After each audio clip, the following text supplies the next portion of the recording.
Sapat na dahilan si Zaldico. As a matter of fact, siya yung nag-seal ng deal. In the beginning, yung tao, takot lang ang taong bayan na nahusgahan si BBM kasi walang direkta na ebidensya sa kanya. Pero kapag i-analyze mo ito, from the very beginning, may kasalanan siya talaga. Kasi ang executive function, vested lang yan sa iisang tao. And from the very beginning, lahat ng sinisisi niya ay nasa executive department. Bossing, kapag lahat ng tao na nasa executive department ay may kasalanan, hindi ba dapat ikaw ay may kasalanan din? Ngayon, yung tao na sinasabi niya na number one na may kasalanan, ang tinuturo, siya pala yung mastermind. Di patay tayo dyan, bossing. Wala ka nang maitatanggi pa na ebidensya. Ikaw na mismo yung idinadawit, hindi mo na pwedeng i-deny yan.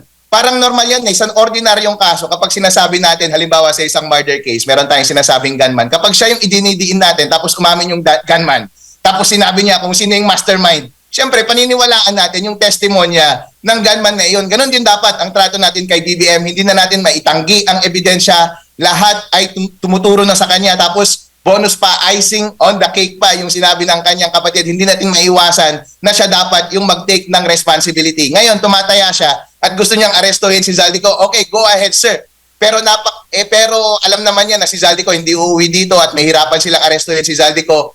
Pero isa ito ulit na pakulo nila para kunwari ay ginagawa nila ang lahat para masolba itong problema na ito. Pero bossing, hindi mo may tatanggi na yung kasalanan ay nagawa mo na from the very beginning. Pwede bang mag-take ka na lang ng responsibility, please?